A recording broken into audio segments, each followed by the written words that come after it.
Welcome to BanjoBenClark.com. I am Banjo Ben, your host here on the website that teaches you how to play guitar, banjo. This week is mandolin week. Last week we did Sailor's Hornpipe on guitar. This week we're going to do it on mandolin. Yes, next week is banjo. But here's what we've done. I took the exact same notes of the guitar solo and we're going to learn it on mandolin. I like to do that especially for you folks that play both instruments because it helps you see how to get the same notes on two different kinds of fretboards. Also, if you're playing this with a buddy, y'all can play it in unison, which always sounds really cool. So if you're watching on YouTube or Facebook, here in a moment, I'll ask you to come over to BanjoBenClark.com. You can join as a Gold Pick member, have access to hundreds of videos. I do this every week. It's about a 20-minute video lesson for this tune. And then I've also got the tabs in PDF and TEF file formats, just like I played it. And then I have 3 different speeds of MP3 rhythm tracks that you can download as a Gold Pick member. All right, let's jump into the first measure, Sailor's Hornpipe for mandolin.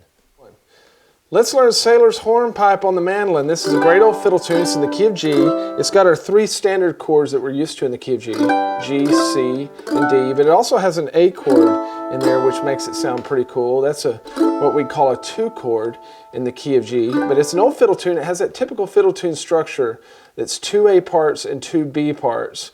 Of course, the A part sounds like this. That lasts for 8 bars, then we repeat it, then it goes into that B part. And that's 8 bars and repeats that. So there's a total of 32 measures. Now let's go ahead and throw up the first line of tab there. A couple things just starting out. The song's in 4/4. That means that there's 4 beats in each measure. Okay, and a quarter note gets a beat. And then you'll also see those little black arrows beneath each one of the notes. Those are our pick stroke directions. So down arrow would be a downstroke, up arrow would be an upstroke, and I do downstrokes on down beats, upstrokes on up beats. I do alternate picking, so pay attention to that. Now the first A part is going to start there in measure 2, technically, right? But it's got those 2 little pickup notes at the end of measure 1. Those little lead-in notes, they come in on the 4th beat. So it would sound like this: 1, 2, 3, 4, 1, 2, 3, 4. Okay, 1, 2, 3, 4, 1, 2, 3. Okay, so we're in the key of G, obviously, like I said. So we're going to start off over a G chord for a couple measures. We're going to play this little figure that once again sounds like this.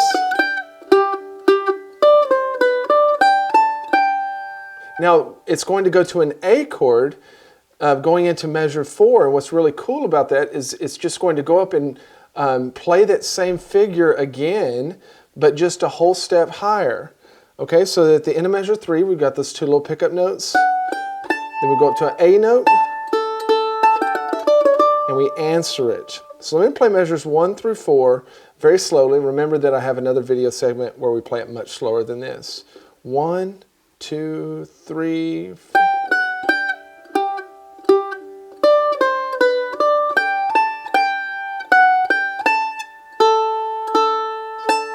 Now as we get into measure 5, we're just going to come right down that scale. We're over a D chord there, but we go right back to a G chord. And measure 6, 7, 8, and 9, we're going to learn this scale lick that we're going to use at the end of each one of the parts. So it comes in at the end of both A parts and both B parts. So there's a lot of repetition here. After we learn it, then we've got it down. But it's got 2 little pickup notes leading into measure 6. And then we're going to start there on the 3rd fret in measure 6 and come down the scale 4 notes. Then go back to the E note and come back down the scale, back to the 5th fret. So let me just play that for you slowly.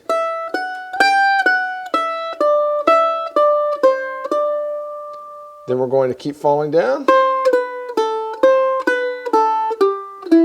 So let me play 5 through 7.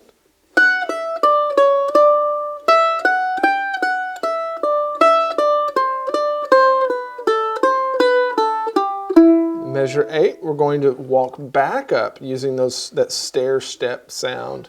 Open 5, 4, open 5, 2, open 3. So it might take a little while to get those fingers going in the right pattern. And then in measure 9, we end it with 3 quarter notes.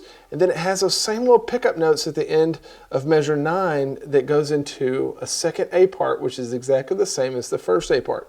But what I want to do now is give you a few ideas for how to maybe spice up this A part, make it sound a little bit more difficult.